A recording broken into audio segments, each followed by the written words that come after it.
Welcome to Around Kansas. I'm Deb Goodrich, And I'm Michelle Martin. and we have been marking 200 years of the Santa Fe Trail. And actually, what we have been marking this year is the anniversary of William Becknell's trip from Missouri, from eastern Missouri, into Santa Fe, the first legal United States citizen to enter Santa Fe in a while. And that happened in the middle of November 1821. And when he had such a successful trade trip, he came back in January, February the following year with a lot of silver coins. Then that opened the floodgates for a lot of other people to do the same. So the end of the trail chapter of the Santa Fe Trail Association, along with the DAR and a lot of other folks, had a fantastic event in Santa Fe a couple of weeks ago to mark Becknell's arrival. There's Becknell behind me on a Missouri mule on the plaza in front of the Palace of the Governors in Santa Fe. Actually, I think he rounded the corner and then was in front of the Palace of the Governors, but pretty darn close right there. An amazing event. It's a lot of fun. And I've got to thank Michelle again for holding the fort down while I was gone.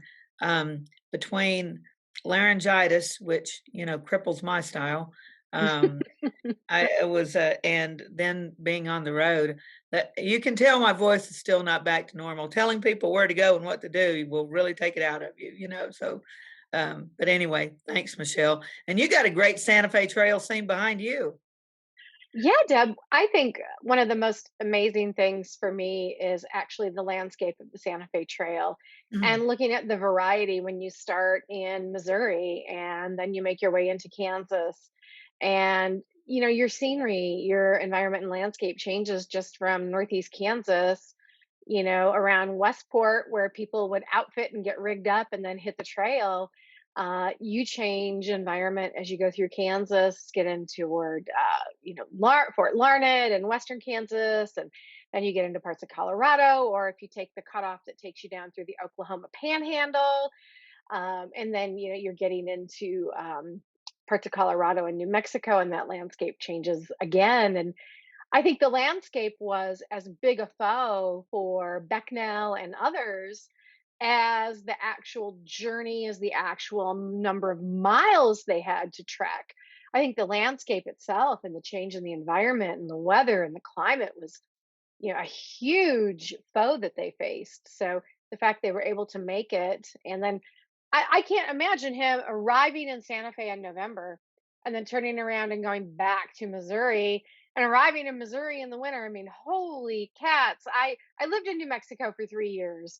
I know when you're in Santa Fe, what it can be like. I know what it's like in northeastern New Mexico, where they would have been traveling back through. You can have great weather one day and be in a blinding blizzard the next. So my hat is off to anyone who traveled in the 19th century. Yeah, same for the Great Plains. Well, you're talking about the landscape. That's exactly what I was talking to Rex Buchanan about when they showed the Road to Santa Fe that Dave Kendall, Prairie Hollow Productions, has produced. There was a screening in Santa Fe, and it was really wonderful, very well attended. Dave couldn't be there, so he sent his emissary, Rex Buchanan. And that was, the question I posed to Rex as a geologist. Obviously, he's familiar with that, but I said, in working on the film, what really, stood out to you? And he said, the water. He said, in the eastern part of the state where Rex lives, he said, we get plenty of rain, we've got water. He said, but the farther southwest you come, of course, the more arid it becomes. And he said, I was worried about it just driving. I can't imagine, those traders and that arid landscape. And so Dave, or excuse me, Rex and I talked quite a bit about the land and how the land dictates everything. The path the trail took, of course, is dictated by the land and the water. And so that's something I want to focus a lot more on. And we talked about fossils and just all kinds of things. And that's something I want to focus more on in the coming years. We're actually marking the 200th of the Santa Fe Trail through 2025 because there's so many significant anniversaries that occur. In 1825, you had the Sibley Survey and the treaties with the Mhm. Osage and the Kaw that allowed passage on that part of the trail. The Sibley Survey makes it a real road. It's a real Mhm. government road. So I feel like this past year we've been working for the 200th, and in the next 4 years, I want to make the 200th work for us. And we can use that as a hook. We still have events, but they're not like every weekend or all the Right. time like this year has been. And we can use the 200th as a hook to involve more people and more um, communities and entities that are on the trail and sometimes a pretty good ways away from it, but still have a big trail connection. So that's my subversive goal for the future. Well, hey, that's a great subversive goal to have, because if you can find different ways and avenues to appeal to people, who maybe are not the biggest history buffs, but they're geology buffs or environmental Yeah, buffs, exactly. or they like agriculture, animals, other things, Sure. nature, you can hook them in, to talk about that. It's interesting when you talk about the Sibley survey. I'll tell you what, there's one group of individuals who are so important to all of the major trail networks in the West, and that's the Army, the Topographical Corps of Engineers from the U.S. Army. They really are a scientific arm of the Mhm. Army in the 19th century. And wow, the work that they do, to go ahead and explore, to map, to help folks, especially east of the Mississippi, visualize what the West looked like, what the road networks were like, and what they could be like. What an incredible feat of engineering and map making and explorative work they did. It's just incredible.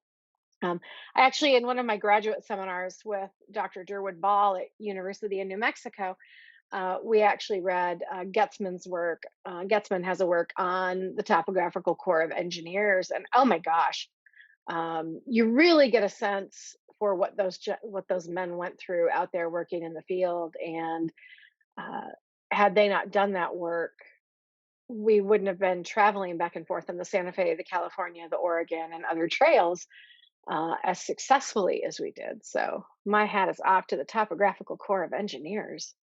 Oh, they're fascinating, and the work they did, and still, those engineers and Hmm. geologists. The Kansas Geological Survey is just about the coolest group of people ever. Um, they uh, change, people come and go, but it still attracts some pretty amazing people and what they do. Guys, if you're in Kansas, go to their website, the Kansas Geological Survey. Yeah. And if you're not in Kansas, your state's got one too. And just take a look at what they do. And John Charlton, John may be retired now too, but he was with the Geological Survey and photographed natural, the landscape, rock formations, all kinds of stuff all over the state. And then he did a book recreating a gardener's trip through Kansas following the UP. And he would go and photograph those same places. And oh my goodness, it's stunning. It's just Hmm. amazing. Yeah. And John, it was so funny. I had him on my radio show in Topeka several years ago. And, you know, he's climbing over rocks and some pretty far out places. And I said, what about encounters with snakes? He said, the worst one I ever had. He came back home. He lives south of Lawrence. And he came back home, and there was a rattlesnake stretched across the stoop by his door. And the only Oh my thing he gosh. had to defend himself with was a tripod. So yeah, so he has this battle with this rattlesnake and a tripod. And I'm like, oh my God, that's one for the ages. But At home, nonetheless. at home, came back home after all that exploration, came back home, and there it was. Of course, south of Lawrence, we know from Bleeding Kansas descriptions, you got Yes. some pretty snaky environments down there, but Yes.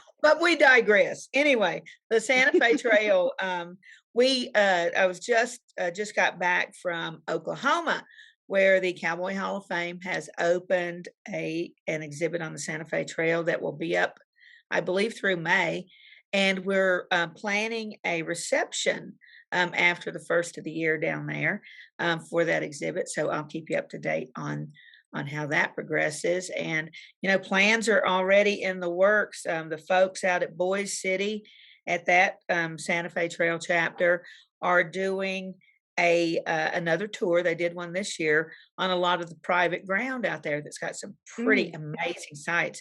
They're doing that again this year on June 18th.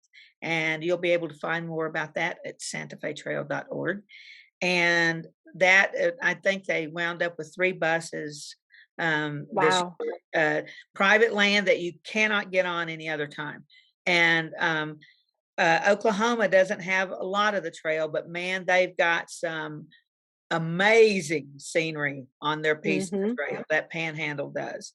So, yeah, that's going to be pretty awesome, and just all kinds of other things. So we're not done, folks. Just because 2021 is wrapping up, we're not done.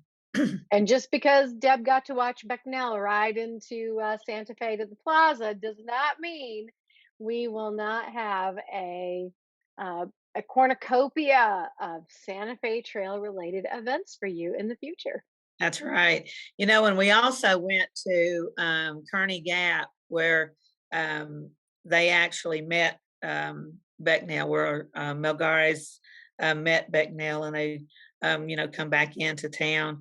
But the DAR ladies were a big part of this commemoration. And of course, they've been a big part of marking the trail since the early 20th century. God bless them. A big piece of saving the Santa Fe Trail and its story. And so they rededicated markers right there on the plaza in Las Vegas and at Kearney Gap, and there at the plaza in Santa Fe.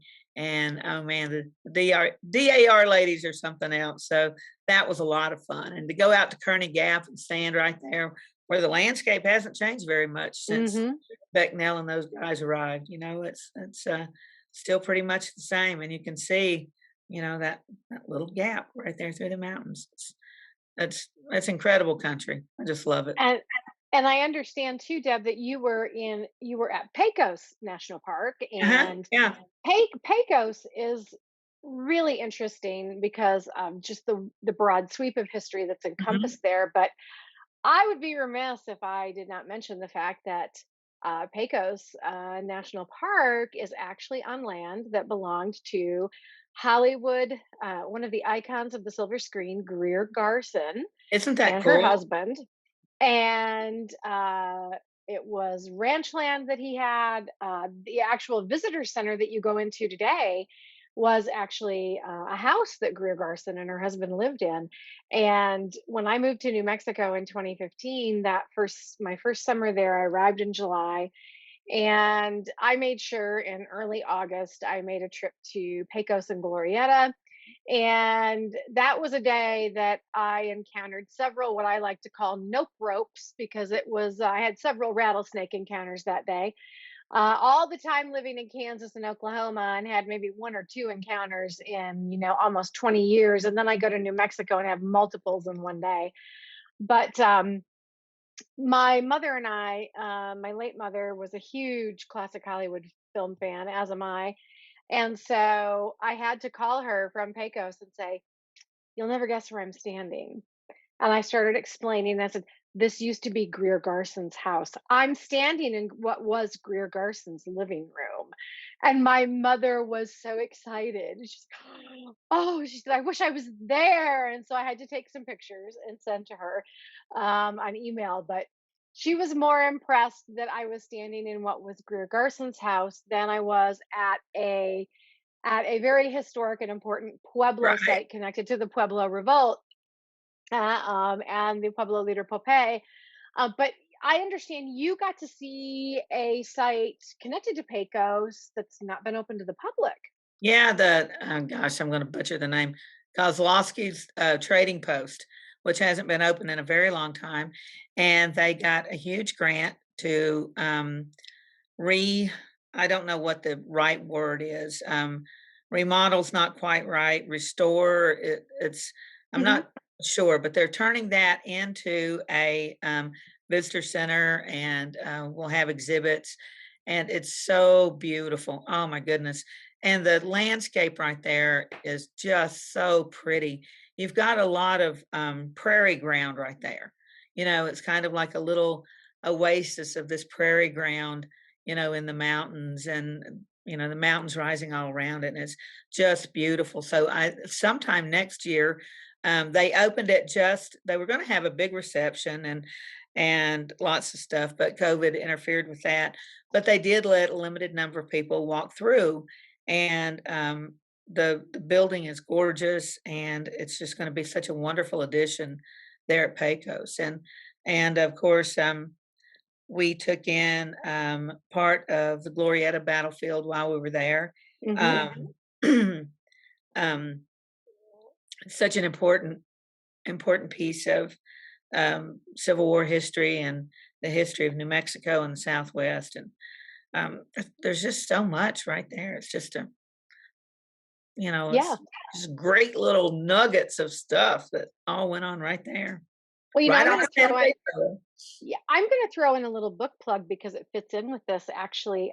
If you want to learn more about the Civil War in that part of the Southwest, you need to pick up Megan Kate Nelson's Three Cornered War. It is an amazing look at the confluence of the military and Native people and folks in that part of the Southwest during the course of the Civil War.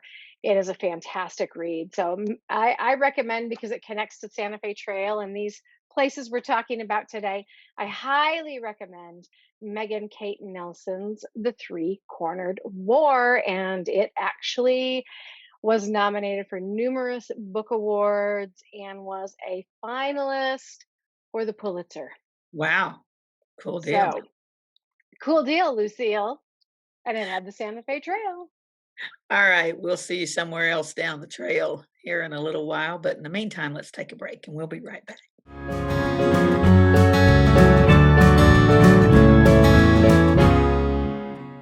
In 1821, a trade route was opened from Missouri in the United States across prairies and mountains to Mexico. In 2021, we will mark 200 years of epic conflicts and grand adventures, larger-than-life personalities, and sweeping landscapes. Join us on an historic journey. The Santa Fe Trail lives on.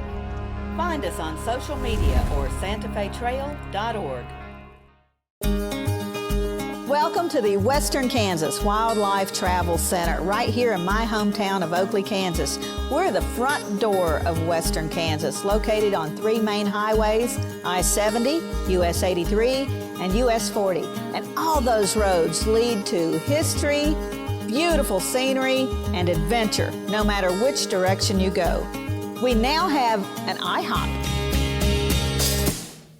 That brand that you've trusted up and down the road in all your travels is staffed with local folks, real people, just like you and me, and we're waiting on you to join us.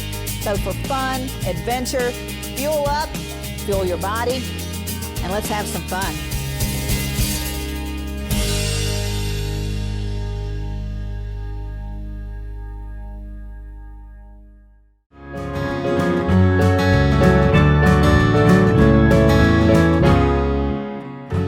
One of the great things about this time of year is all the turkey cartoons that come out. And this one is from my friend Lee Rubin. And if you can see down there toward the bottom, there's a lot of empty boxes. And the husband is laying there on the sofa, and the wife is yelling at him because he's been stuffing himself. So these are empty stovetop stuffing boxes. So Lee Rubin, you've got to check out Rubes. If you're not a fan of Rubes already, Lee is just an amazing man and so funny.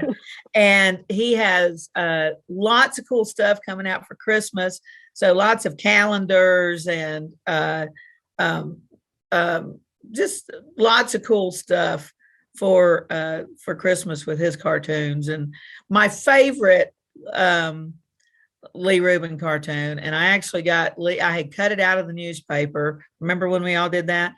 And had it on my fridge forever. And then when I met him the first time several years ago, got him to sign it. And it's there's a possum in a casket. And this other possum walks up and said, "You better be dead this time because this funeral cost me a bundle." So, yeah. And then my friend Shannon Riley puts, who is the director at Topeka Civic Theater, he creates these memes for November each year, starting with the 1st and leading up to Thanksgiving, with pictures of turkeys and justifying why we should eat them. And like one has the turkey running the barnyard mafia and just all kinds of stuff. But this may be my favorite part of the month, is all the cartoons that come out of it. I don't know. You know, Deb, behind me, this is the way I like turkey best. Oh, that's beautiful. Roasted, beautiful, golden. Cranberries. Crispy, Isn't that beautiful? delicious. Oh, yes. And, this year it's just going to be my husband and myself. And so I'll probably roast the breast portion of the turkey and, make some things for us. It's just going to be the two of us. So it'll be a little quieter and a little more relaxed, which will be nice. But this is how I like turkey best. My grandfather, my grandpa Roy, however, he loved turkey out in the wild, and he loved to be stalking it with his bow and arrow. And he was a really fantastic hunter. And he really, during bow season, he could come in with the turkeys. Boy, oh boy. And I can remember having wild turkeys for Thanksgiving back home in Michigan. He would get them. My poor grandmother would have to, he would pluck them, but she would have to gut and clean and dress them. And boy, I think when he could no longer hunt, she was probably glad those days were over. There was no more cleaning fish and no more helping clean carcasses and birds and all kinds of things. But this is how I like turkey best. I love all the Thanksgiving foods. And of course, where I grew up, it wasn't pumpkin pie, it was sweet potato pie. And but the dressing, or stuffing, people go back and forth over what's their favorite combination. And I'm partial to sage. And so I love sage dressing. And then, of course, where I grew up, you have oyster dressing, and which is also pretty popular. And there's just no end to the variety. Chestnuts, chestnut dressing. I love that too. I got enough chestnuts to make that a couple of years ago. So, yeah, just a lot of things to go with that beautiful bird. So we're going to dip back into the Around Kansas Wildlife Vault and take a look at what Benjamin Franklin had hoped would be America's national bird, a bird that we are all going to be enjoying this week, the humble turkey.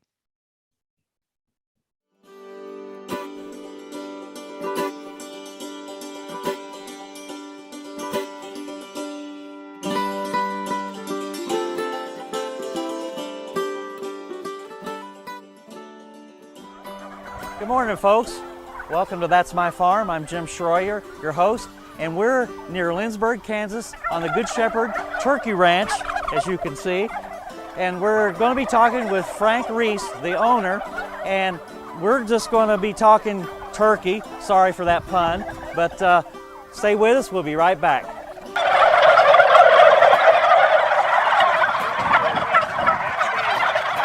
Folks, I'm Jim Schroyer, your host of That's My Farm. And we're in luck today because we're on the Good Shepherd Turkey Ranch near Lindsborg, Kansas in McPherson County. And we have Frank Reese with us, the owner, and it's kind of appropriate that we're talking turkeys here because we have Big Blue Stem, which another name for it is, turkey foot. Yep. And so it's kind of appropriate. So Frank, this has been a this has been a big deal in your family for a long time. So kind of give us the history of how the family and you got started in this business. Okay. My family has been here in Kansas. They came out here, my great-grandparents came out here right after the Civil War. So we've been here in Kansas for a long time. I call myself a fourth-generation Kansas farmer. And so I've always had poultry. I was one of the younger kids in our family. I got sent to the barn to take care of the turkeys and the chickens, and just so happened I fell in love with them. You had a 4-H project. And then I was in 4-H. We all showed cattle and hogs, and then I insisted that if I was going to take care of poultry, I was going to show poultry. So I showed poultry for 10 years, all through grade school and high school, and even my first year in college, and did very well. Showing poultry, won a lot of championships, showed the state fair for many years. Got to go to the American Royal back then. I was Kansas State Turkey champion for the state and stuff. Not everybody can say that with a straight face. Go ahead, I'm sorry. No, that's all right. But as a result of that, I learned to understand how to breed and take care of what we call standard bred or purebred poultry, because that's what the shows were all about back then. And I got to know what I considered some of the very great breeders of standard bred poultry and turkey breeders. There used to be some really fantastic standard bred turkey farms in Kansas at one time. But now? Now there's none. Just you. This is it. So you're also a poultry judge as well, right? Yes, one of the things that was important to me years ago, because I am a life member of the American Poultry Association, I went and took my judging license and got certified by the American Poultry Association as a turkey judge. I'm probably the only one left that I know of that's certified to judge turkeys. Well, Frank, thanks for that little introduction here. We've got to take a break here, so stay with us, and you folks at home, stay with us. We'll be right back to talk more with Frank and the Good Shepherd Turkey Ranch.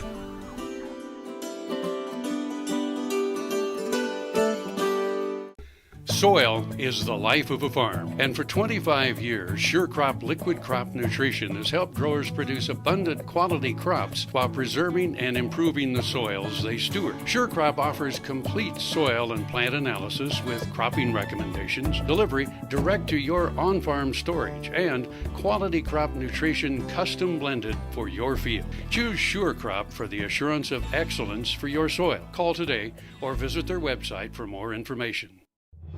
No matter where, no matter why, the Veterinary Health Center at Kansas State University is committed to providing quality patient care to animals and exceptional customer service to their owners. From routine checkups to emergency and specialty care, our world-renowned specialists and experienced professionals are here to discover, to teach, and to heal. Let us know. How can I help? How can we help? Tallgrass Commodities offers producers bulk commodities at a reasonable price with reliable service throughout the whole Midwest.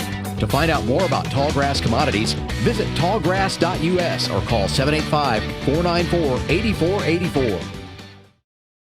Valley Vet Supply is devoted to providing information and professional quality products at reasonable prices. Valley Vet Supply.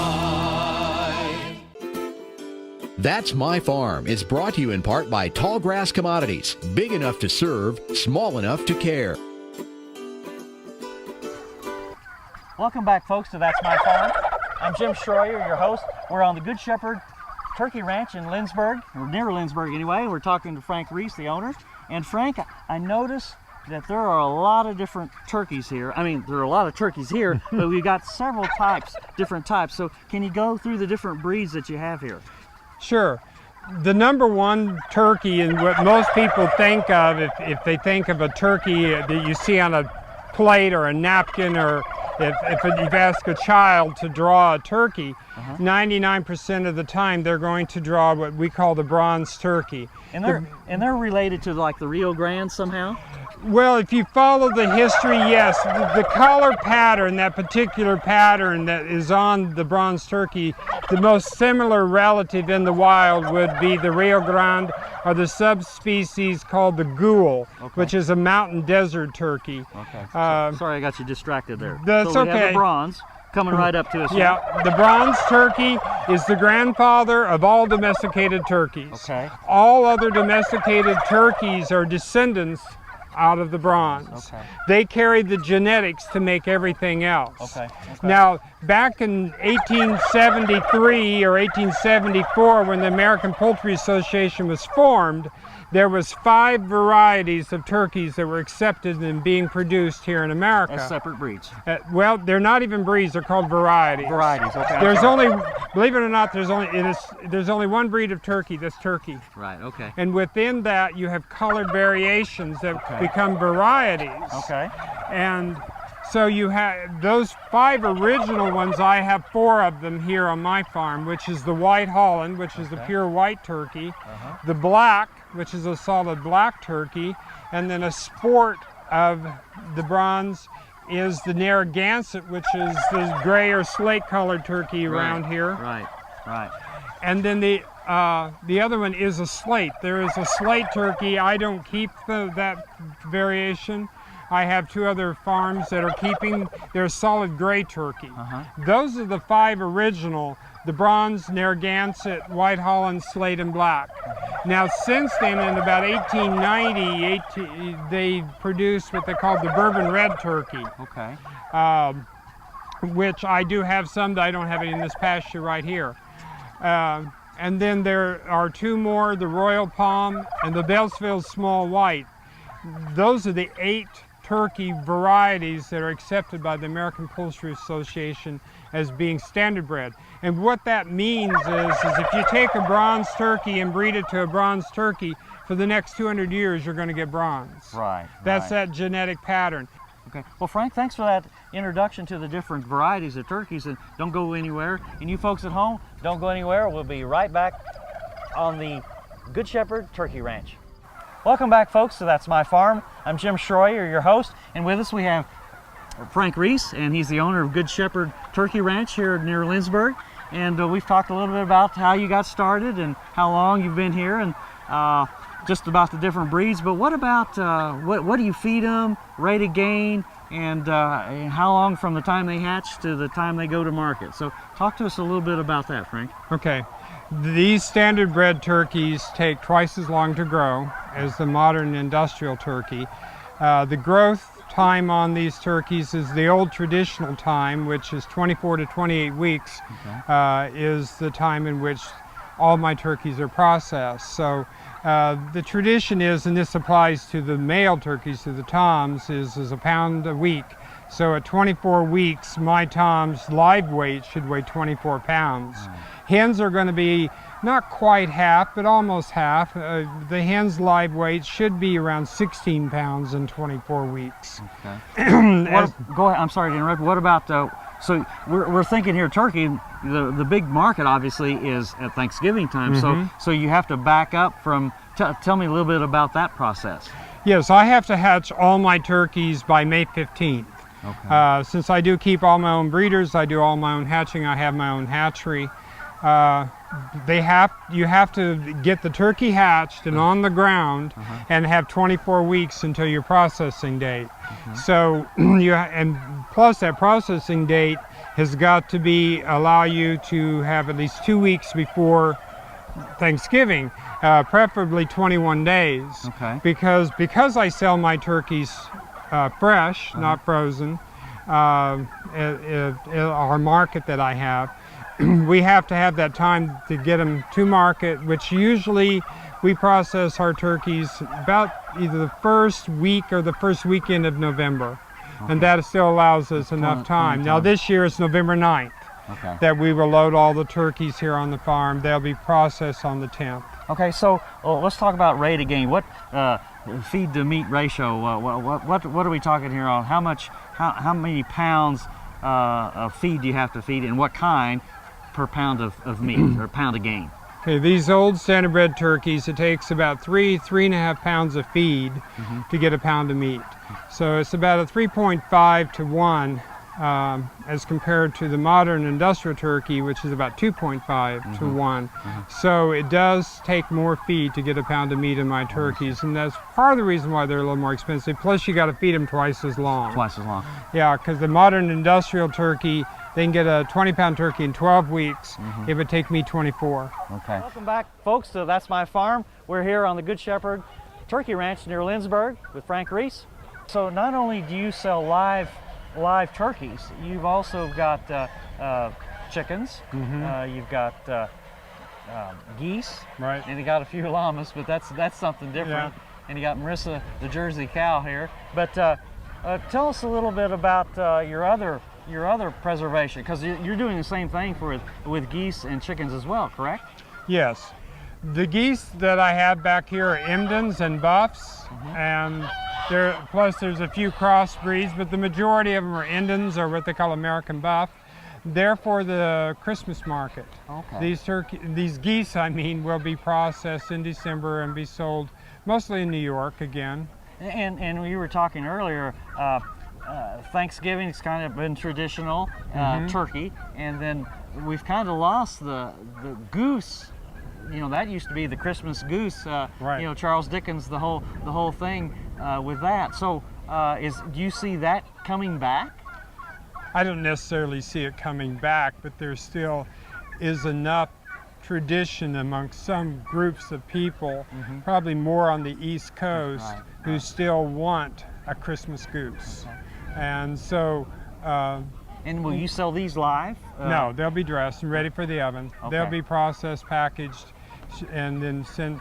They'll go up to Kansas City again, where they will fill the orders for Heritage Foods. And you also sell a ground turkey, ground chicken?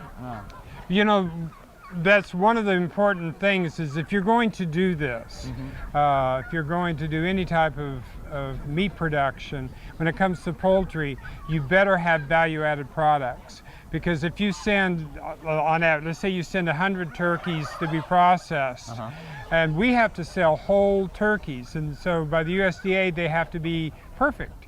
They can't have tears or blemishes or anything to be packaged as a whole bird. So if you send 100 turkeys, 20 of them won't make it. Right. But you've invested all that feed, time, and money into that meat, but you can't sell it as a whole bird. So you've got to have some place for it to go. So we developed a market for our ground turkey, but we also make turkey bacon. We do a rolled turkey breast. We do turkey sausage and different flavors and so on. And we even have a turkey jerky. We have a turkey dog meat, which are, and we've had to do the same thing with chickens. And what has happened, that's probably helped the bottom line a little bit. Oh, we had to, or we wouldn't have made it. Frank, thanks a lot here. Don't go away, we'll be right back. And you folks at home, stay with us, we'll be right back. With us we have Frank Reese of the Good Shepherd Turkey Ranch near Lindsborg. And Frank, we've talked a little bit about how you got going and feeding and that sort of thing, the different breeds. You've kind of got a niche market here. This obviously takes longer to get to market. So how do you market 10,000 turkeys? I've been very lucky. In 2001, I entered a contest. I was asked to enter. The New York Times was looking for the best tasting turkey in America, and Marion Burroughs of the New York Times contacted me and said, we want to taste your turkeys. So they got turkeys from all the big companies from around the United States, and I sent her a Narragansett, a Bourbon Red, and a Bronze. And my turkeys won. And I was chosen as having the best tasting turkeys in America by the New York Times. What that did was it opened the door to a group called Slow Foods, which is an international organization. And as opposed to fast food. Yeah, it's composed of fast foods. It's called Slow Foods. And their company or their organization is all about helping to save what they call artisan foods. And so I became their first person that they ever reached out to that was producing protein. So where are your turkeys going? Back east somewhere or all over the U.S.? A large percentage of my turkeys every year go to California. A lot of them go to Georgia. But we have shipped turkeys as far away as Israel and England and other parts in Canada and other parts of the world. You're doing important work here, maintaining, sustaining this genetic line, basically. How are you going to make sure this continues? You have no children. Yeah, I have no children, and I'm the last one in my family, I think, that's going to farm. And my mission is genetic preservation. I have been working with a number of organizations. Probably the number one is a nonprofit organization called Farm Forward. And they're working on setting up a program that they will probably inherit the farm and the birds. There'll be other people within their board, like those from the members of the American Livestock Conservancy out of North Carolina, which I've been a member of since their founding, 30-some years. We're looking at some other corporations that maybe that will help, and a local university to build a school here. Somehow this knowledge, because what I'm doing is not new, it's very old. Right. And it's being lost, and it's not being taught anywhere. And I think it's important that it be preserved into the future. And these birds can only be saved by the live animal. You can't freeze the egg, or you can't freeze the animal in a freezer and then bring it back out and reproduce it. There's only one way, at this point, science has of reproducing these birds, and that's keeping the live animal. Well, Frank, I really appreciate you taking time to talk to us about all your turkeys and your other livestock that you have on the farm. And folks, thank you for joining us today, and make sure you're with us next Friday. So see you then on That's My Farm.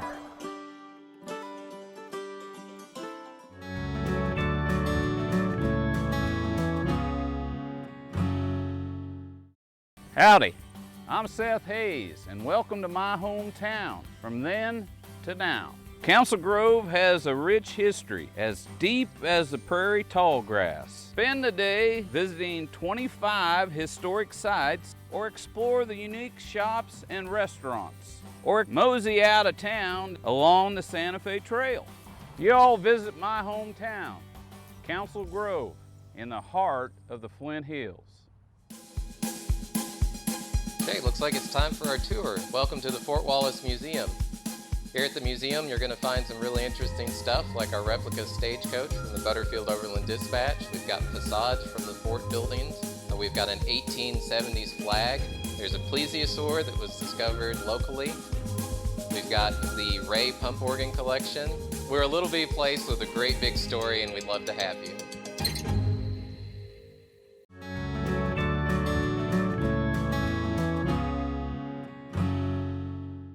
Well, it's beginning to look a lot like Christmas all over the place. When I was driving back from Santa Fe a couple of weeks ago, I drove through all these little towns in New Mexico and Colorado and Oklahoma and Kansas, and they were out. It was a nice day, and the city workers were out putting up the Christmas lights and the garlands and the nativity sets and, all those things on the courthouse lawns and around town, and it was just so pretty. And behind me, of course, is one of my favorite places in Kansas, and especially at Christmas. This is Lane University in Compton and the Territorial Capitol Museum. And their Christmas display is an extravaganza. Nobody can top this. Dozens and dozens of trees and thousands of ornaments. And we can't even calculate the hours that it takes to put these up and lovingly handle these ornaments and put everything in its place. It's just incredible. So please put Lecompton on your calendar this season and go by there and tell Paul Bonmeyer and his sister Elsie and all the other folks there that we sent you over, and thank them for going to all this hard work for the holiday season. And behind me, Deb, is of course the plaza in Kansas City. And this is the plaza after it has been lit for the holidays. And that is always that's a Thanksgiving tradition. That is normally done on Thanksgiving evening. And I actually had the opportunity on a couple of occasions to visit friends in Kansas City for Thanksgiving and then go out that evening for the events on the plaza.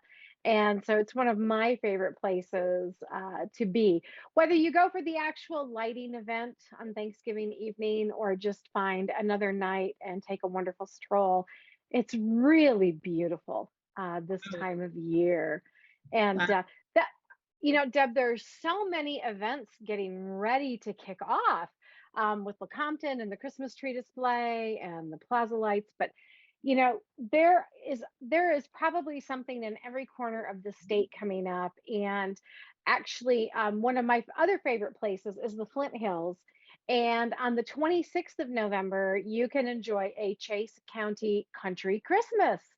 And they have events going on all day and all evening. And those events actually stretch out into the Tallgrass Prairie Preserve that is run by the National Park Service.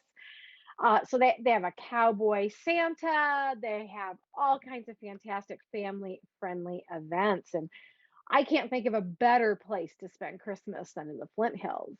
Oh, no kidding. I want to give a shout out to the Lawrence Journal World took this photograph that's behind me. And Lawrence has their horse-drawn Christmas parade, an annual event that is the first Saturday of December at 11 a.m. every single year, and it goes down Mass Street and is just incredible.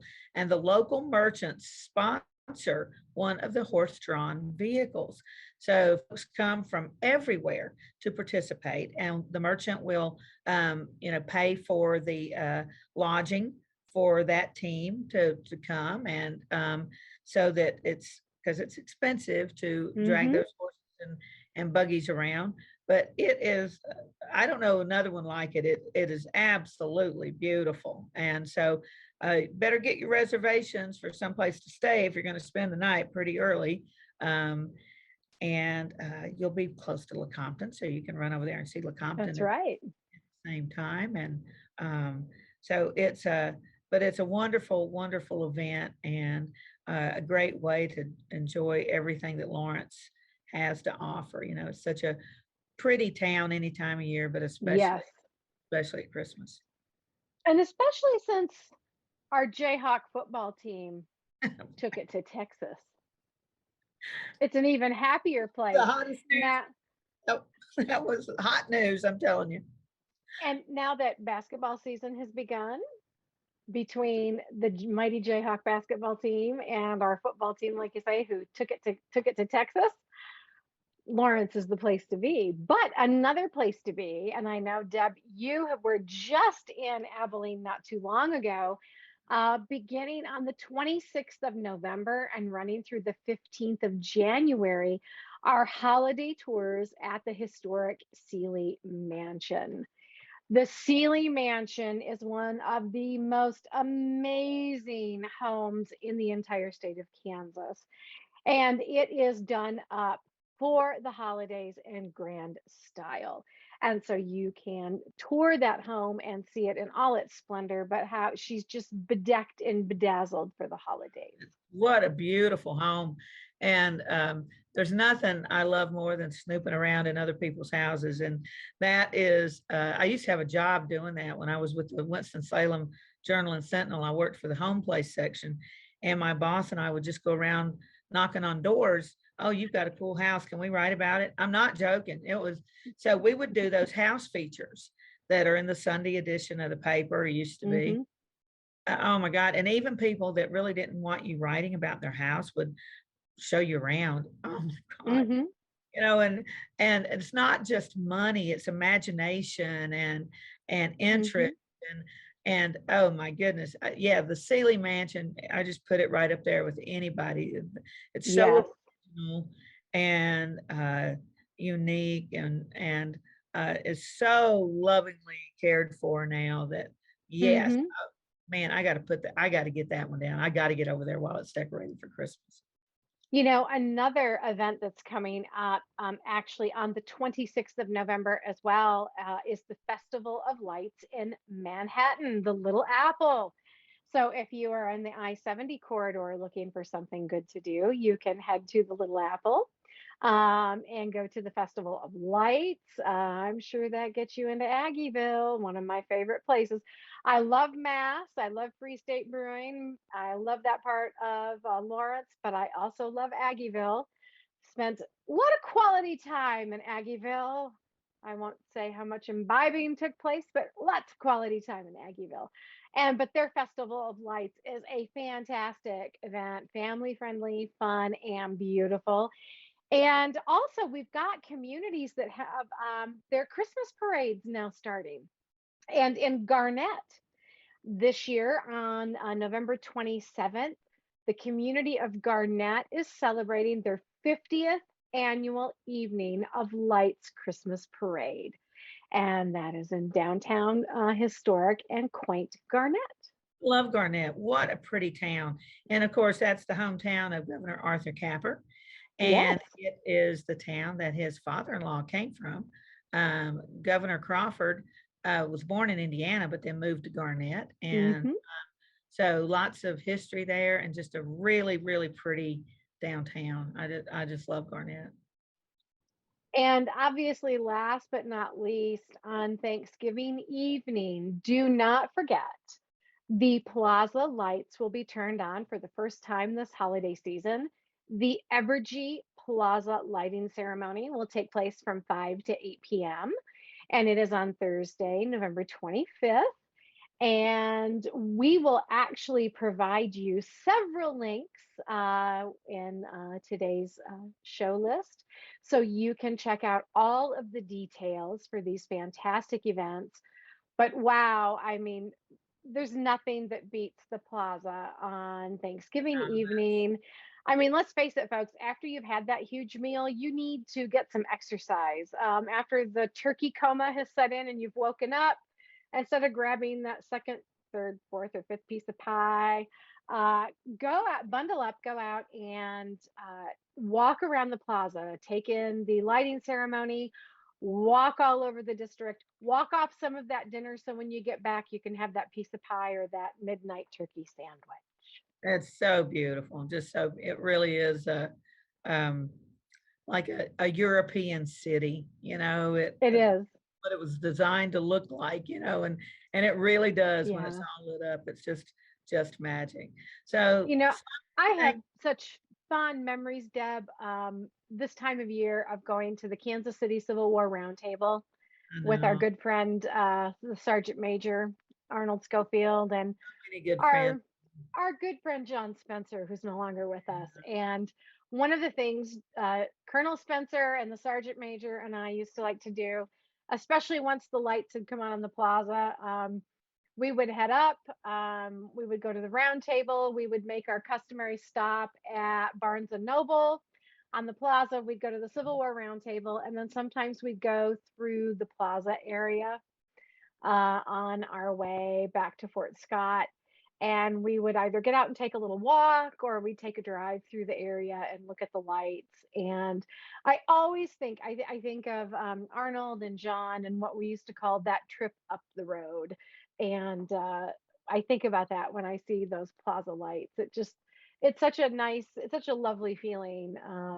And of course, it reminds me of how much I miss being in Kansas, how much I miss my big brother Arnold, and but how much I miss John Spencer, who's no longer with us. But it's just a beautiful time for family, and the plaza is the perfect place for family. It really is. It's so pretty, and so many other pretty places that we'll be sharing with you over the next couple of weeks. So make sure that you tune in. Make sure that you share our show when you watch on Facebook or on YouTube. Let your friends know that that's where we are. I know that I've had a lot of folks that I run into, outside of the state that watch and keep up, and it's really funny. The other day, um, somebody I'd never met before, and we're just talking about where we're from and everything, and it grew up in Kansas, but doesn't live here anymore. and we were seated at a table together, and he said, do you know that show Around Kansas? And I'm like, yeah. Mhm. So I don't know if I didn't look quite the same. I don't know what the deal was, but he said, I like that. I watch that show. I really like that. So Yep. Well, I'll tell you what, I'd rather be recognized somewhere and have someone say, "Hey, aren't you on that show Around Kansas?" Because now when I actually do get recognized for TV work, it's, "Hey, haven't I seen you in documentaries about serial killers?" For my work on the Bloody Benders and the Carr brothers and some other serial killers. Yeah. So I'd much rather be recognized for have someone say, "Aren't you on Around Kansas?" Instead of, "Hey, didn't I see you in a TV show about serial killers?" yeah, mine's Wild Bill Hickok. That's the one. I don't Must know. every single week. I get a comment every single week about the gunslingers. I don't So know, honey. You could be in a far worse show. I mean, it could be serial killers. I I know, mean, that's right. I could handle being in a show about Wild Bill Hickok. I mean, good heavens, what a figure he cut. Yes, he did. So All right, folks. Well, we've cut our swath through history today, so I think we're going to go and I actually have to do some Christmas decorating, so that's one of the things I'm going to be working on and getting ready for next week. So until then, I'm Deb Goodrich. And I'm Michelle Martin, and we wish you a very happy Thanksgiving this week. Blessings, Thanksgiving blessings. Hope you and your family have a really joyful time together. Just glad to be together. And in the meantime, I'll see you somewhere around Kansas. Around Kansas. Bye-bye.